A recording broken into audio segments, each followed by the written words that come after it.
Welcome to Audio Gyan with Kedar Nimkar, a podcast that documents insightful conversations with Indian designers, artists, musicians, writers, thinkers, and creatives of all types. Catch us on iTunes or visit audiogyan.com for more Gyan sessions.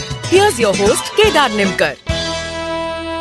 Today I have Suhasini Paul with us on Audio Gyan, an eminent toy designer, postgraduate from National Institute of Design with a specialization in toys and children products.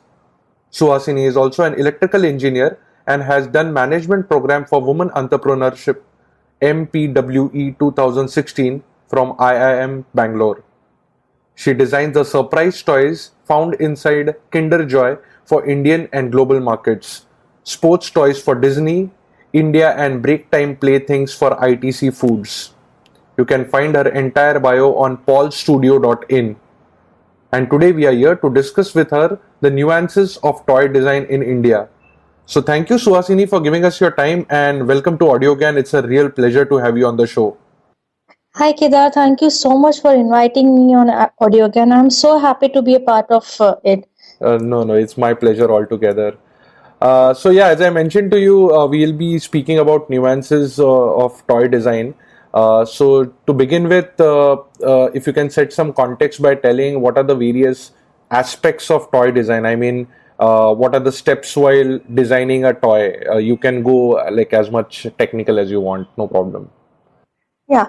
So tell me, can we adults imagine our world without any work and sitting idle? No, right? No. It is dangerous in long term. Yeah. So similarly, it's for children. Play is work of children and it contributes to physical, cognitive, social development and their emotional well-being. Toy enables children to play. So it is such an important part of their life. And while playing with toys, children use their creativity, hence developing their imagination. Toys makes them happier. So utility of toy is not just restricted to entertainment for kids, but toys play a vital role in overall growth and development of a kid. So it is an age-old saying by Plato that you can discover more about a person in an hour of play than in a year of conversation. Wow. So toys define our personality, and toys play a very crucial role in developing the persona, the thought process of a child. Hence, it is very important to choose the right toys for your kids also. So there are various aspects of toys while designing that we keep in mind, like different toys are available for different age groups because every age group has a different requirement as per their development. So different toys cater to different, as I mentioned, that aspects of life. For example, education toys help them the development of child's motor skills, social skills, and the different types of puzzles instigate child's problem solving skills. Activity kits, for example, do-it-yourself kits or make and break toys enhances kids' creativity and motor skills. And there is very important type of toys also, which is called as role play toys, which allow children to practice adult roles and eventually gaining the confidence and learning important life skills.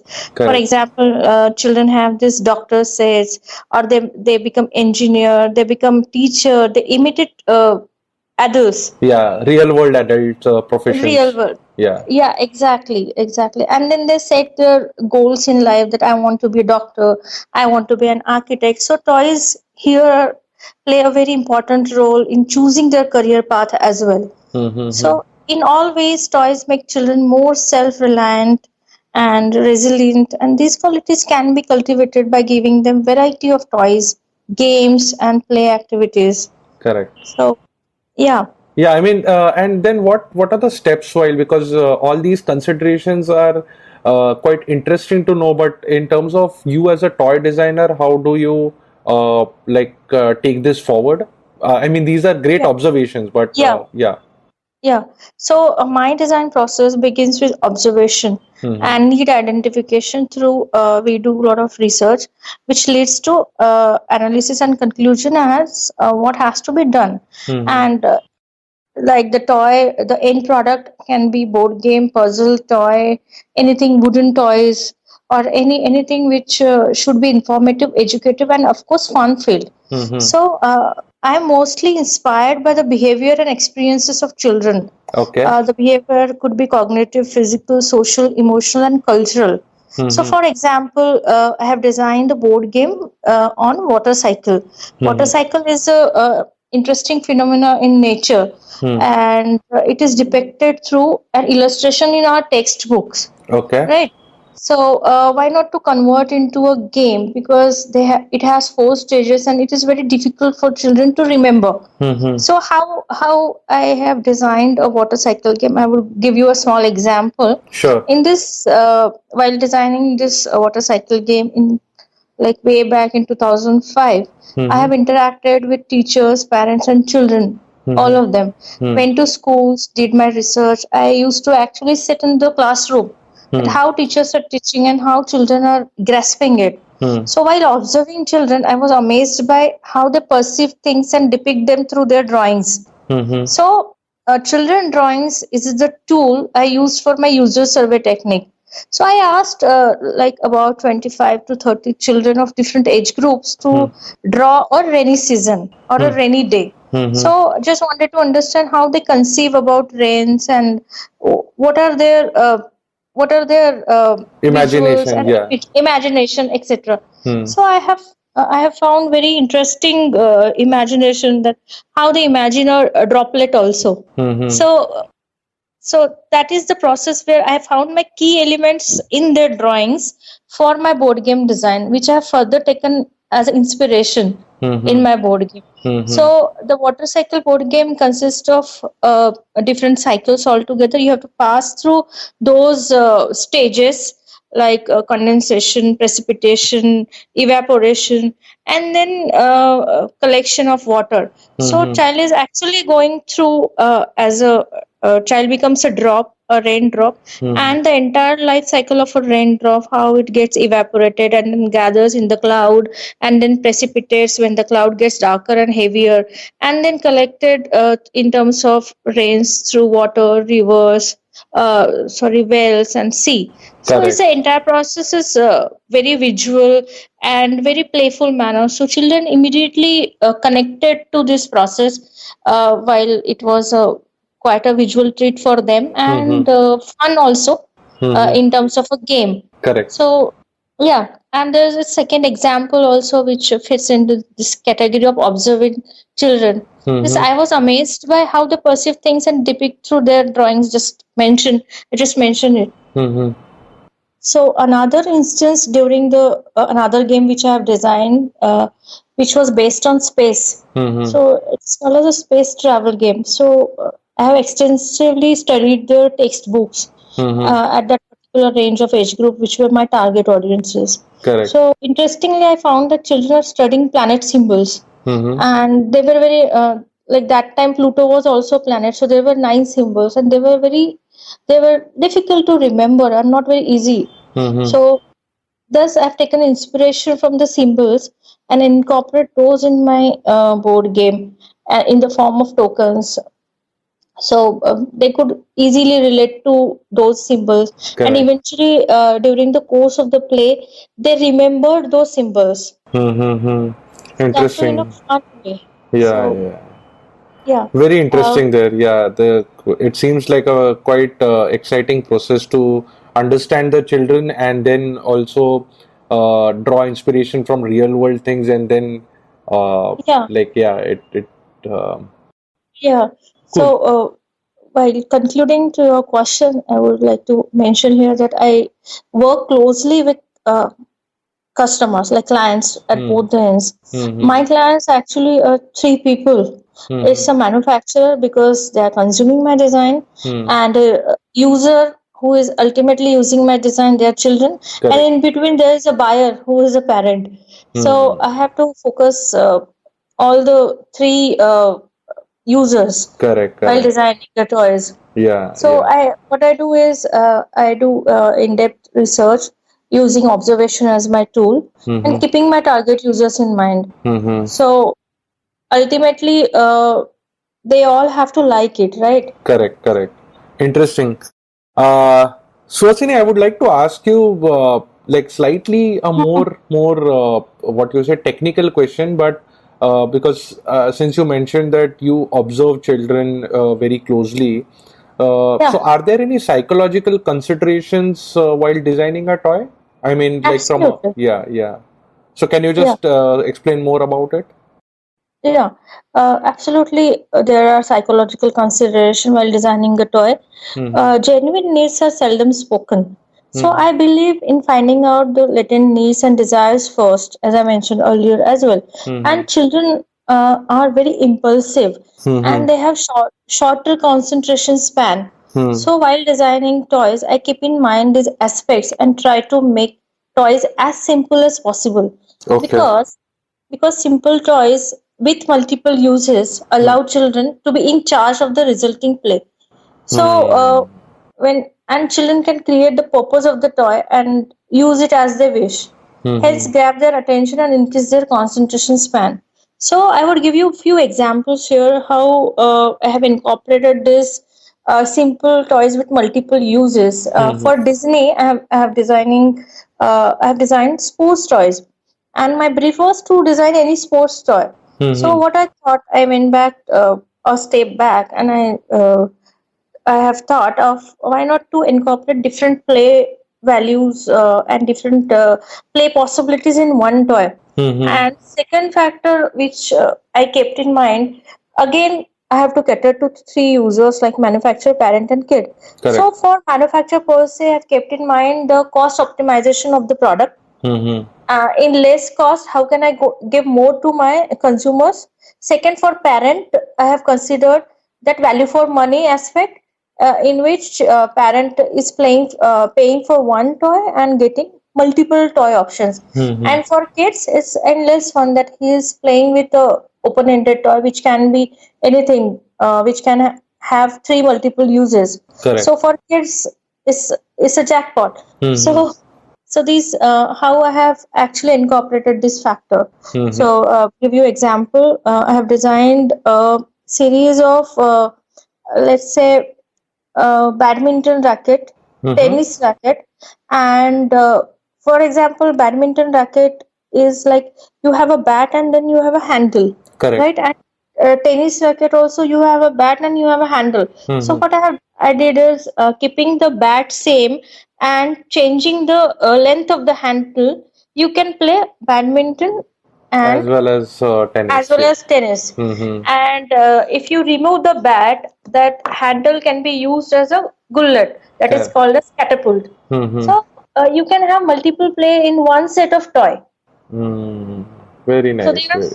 so many possibilities using one toy, and Hmm. it goes with the child. When child gets little older, he doesn't want to play table tennis or badminton. Then he can play catapult or maybe little different uses. He can think and imagine himself. Correct. Correct. Correct. Correct. Yeah. But yeah, where does this? I mean, do you take help from like practicing psychologists to understand these nuances, or because I just wanted to dwell more over the psychological aspect, if you can, Yeah, yeah. yeah. Yeah, sure.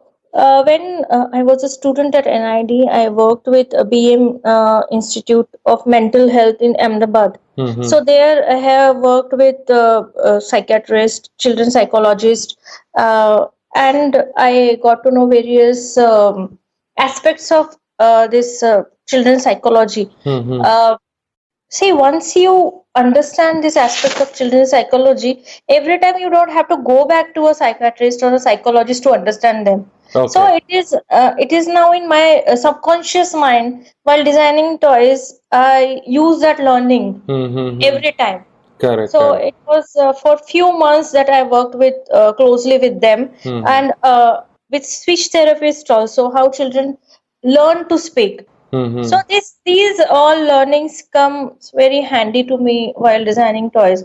Correct. So yeah, for example, I have designed a toy for a selectively mutistic child. Mm-hmm. So here it is a very technical word, that selectively mutistic child, and it is sounds to be very medical term, Mm-hmm. but it is very common amongst children that a few of the children have their full speech, but they can't speak Mm-hmm. out of their shyness, out of their fear. So how to help a child to come out of these inhibitions and help them explore their full speech. So Mm-hmm. we have designed few toys focused on completely focused on this domain. Correct. So yeah, so there are very interesting uh, children psychological facts that Yeah, yeah. we I keep in guess, mind. yeah, I mean, Yeah, yeah, I understand. Like, if we get into that, then it could be like a different audiogram altogether and maybe yeah, much more in absolutely. depth. Yeah. Yeah, absolutely. Suhasini, I would like to slightly change track here and ask you Yeah, about the material as a factor while designing toys. I mean, if you can just highlight some of the because you said the cost factor also, right?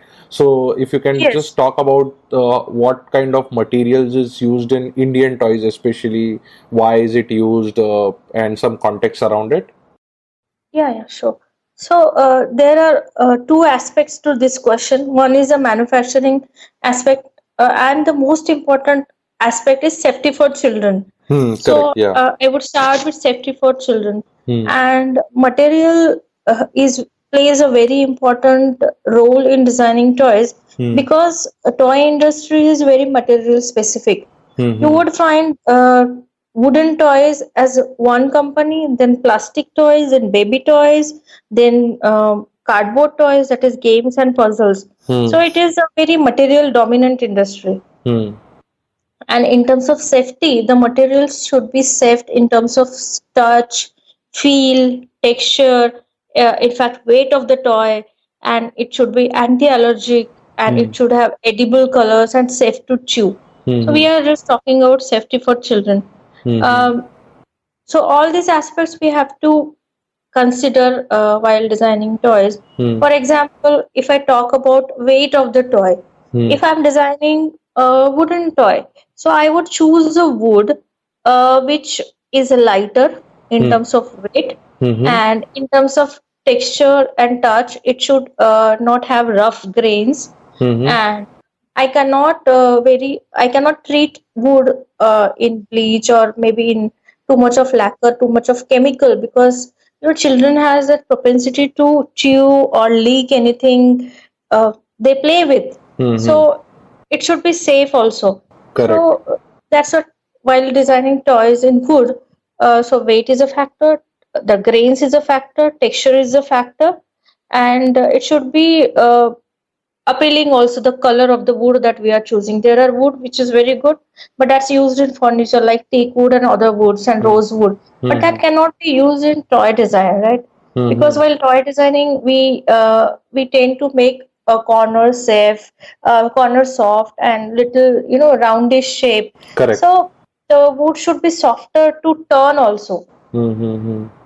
on the turning and lathe machine. Correct. Correct. So yeah, so that's why we choose softer wood, which is little whitish in color Hmm. and which doesn't have to do a lot of chemical treatment. That Hmm. is in terms of wood. But second, if we go to plastics, then definitely we use virgin plastic, and that doesn't scale much. Hmm. So, if we have to just this is my personal curiosity. Like, in Yeah. your experience, if is it wood or is it plastic more used across India at least? I would definitely come to it. Hmm. My second aspect is, understanding this material and processes Hmm. helps me optimizing the cost of the toy also. Hmm. So, per se, sustainable materials like bamboo and rubber wood. So, I have designed toys in rubber wood that compasses the entire cycle is actually the entire cycle of making toy is eco-friendly and sustainable. For Hmm. example, we take rubber wood from the forest of rubber wood plantation, Correct. uh, and we take out the latex, and the remaining wood is used for toys. Hmm. So the tree is solving two purposes, latex and the toy, Hmm. and that wood need not be treated much, and then we use colors which are eco-friendly for printing or for coloring a toy, and we keep in mind to use less colors and more wood should be visible. So Correct. the color and the wood percentage is kind of balanced, which is attractive for kids also, and yeah, we are giving a real material also. Hmm. So And in fact, till the packaging we use soy ink for printing, which is again eco-friendly, recycled paper for brochures and packaging box. Mm-hmm. So yeah, this is the entire cycle where we consider each aspect that should be sustainable. And Mm-hmm. second example would be bamboo. So bamboo toys. I have had experience to visit China in the biggest bamboo forest in the world. I stayed there for 1 month and I studied the material, how bamboo reacts to different environmental conditions, different temperatures, Mm-hmm. and how we can, actually make toys using the shape of the bamboo, using the um, physical qualities of the bamboo and durability, weight, everything. So it fits really very well in toy making. Correct, So correct. bamboo and rubber wood is the material which I love working the most and which is the safest for kids Hmm. as far as my point of view is considered. Correct. And regarding your question in India, how what kind of materials are predominant Hmm. in toys? So in India, plastic and cardboard is what I find is very predominant. Oh, For is it? example, you have yeah, Hmm. and you have just only two or three manufacturers; those are working in wood, Mm-hmm. and that is not a completely real wood. You can say they are using MDF, they are using plywood, yeah, so it's a mix of different type of woods they are using. So it Mm-hmm. is not natural wood per se. And Mm-hmm. secondly, plastic industry is very dominant in India. Hmm. So plastic toys, and one more important is like board games and puzzles. They are mainly made in cardboard and paper. Correct. Yeah. Interesting, interesting. Lot of insights there. uh, yeah.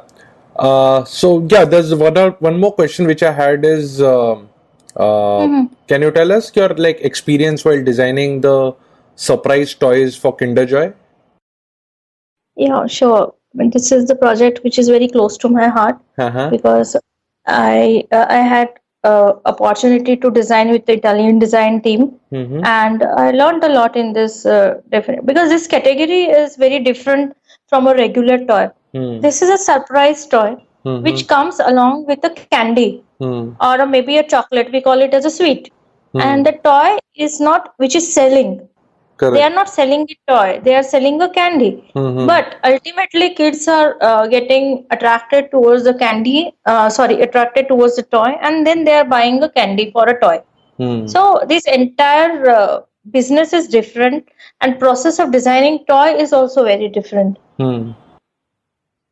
For example, first important thing is the toy is going with the food, an Hmm. edible uh, product. Hmm. So it has to pass lot of safety parameters and lot of safety tests because Okay. half part is a toy and half part is a chocolate. Mm-hmm. So and it is a half egg shape. So we need to keep in mind that it should not be so small that it will give choking hazards to a kid, Correct.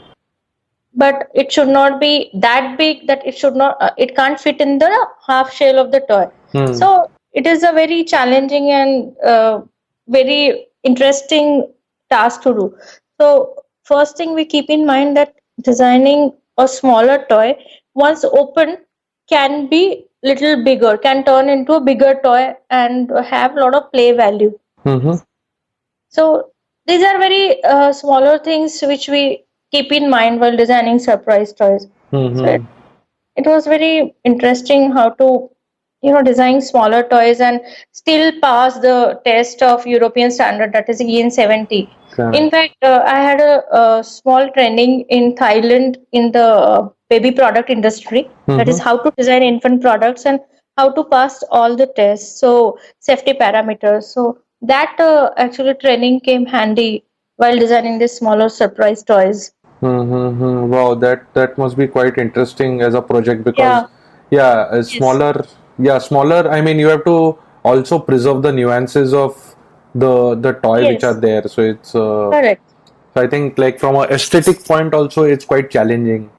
Yes, yes, it's Yeah, challenging and it's amusing also. yeah. So, overall, it was a great experience and a learning curve for me. Mm-hmm. Yeah. Cool. Suhasini, I would like to conclude with one last question, which is slightly again zooming back out of the overall conversation.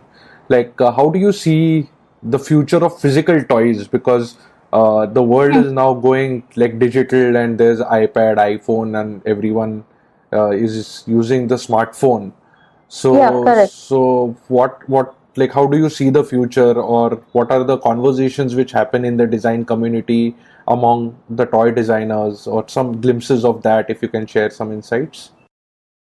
See, we can't do away with physical toys at all Mm-hmm. because infants would always need toys like teethers, rattle, baby gym, which enhances their five senses, Mm-hmm. like touch, sound, um, what you call it, color, texture. Mm. They learn their senses through physical toys. More tactile, yeah. Yeah, more tactile. There's a sound in the toy, like rattle makes sound. Mm-hmm. Teethers is very important part of a development of an infant. Mm. So physical toys is very important and that will always remain there. Mm-hmm. So the future of physical toys is not at all doomed as I see. Mm-hmm. For in fact, in infant category, that is 0 to 18 months, so they will always be there. Mm-hmm. And of course, for older children, technology and digital thing is the most amusing. Mm. So, as a designer, I keep balance between technology and tangible toys. I Mm-hmm. would like to give you a small example here. Sure. I have designed a toy which is called as Neo Monster, which Mm-hmm. has a technology into it that is a IoT based toy Mm-hmm. and What is the a IOP? IoT, that is Internet of Things. Okay, okay, IoT. Yeah, yeah, yeah. IoT based toy, Uh-huh. and which is actually a physical toy Hmm. and having a technology. So Mm-hmm. it is an amalgamation between a tangible toy and a digital technology. Okay. So it is very interesting for kids, and yet children are getting to play with a physical toy. It's a character, Mm-hmm. and it's a like a handy toy which can become a buddy to kids, which Mm-hmm. can go everywhere with kids, and it can have different functions, and it has different functions of calling your mom, of recording your voice, recording your stories, poems. It can play songs to you, it can play poems to you, it can deliver your message, your mom's message to you. So it has all the digital factors, as Mm-hmm. well as if it is not it is actually Wi-Fi connected toy, and if it is not connected to Wi-Fi, the toy itself Is a is a very nice, yeah, cute nice, character to play with correct, without a correct. technology also. Mm-hmm. So as a like toy designer, I would see this as a future. It should be there, the balance between technology and physical toys. Wow. So this is, as designers, we should keep in mind that we can't just do away with physical toys. It's very important. Mm-hmm. So yeah, I think in this way. Yeah, yeah, beautiful, beautiful. I think in the overall conversation, obviously, just given the time we have, I think you have given glimpses of a lot of interesting stuff which you have designed, and which is also in the market. So, if people have to search for your work and like what kind of toys you have designed, where can they search you? Yeah, they can search on my website, that is paulstudio.in, Uh-huh. and they can Google also. Okay, okay. Yeah, sure. Uh, and what's next? What are you working on right now? If you can share. Right now, I'm working for a very interesting toy project, Mm-hmm. but that is little confidential. But I can only say that this is for a character-based company and very popular character in India. It's Okay. called as Chota Bheem, Oh, nice. and it is a very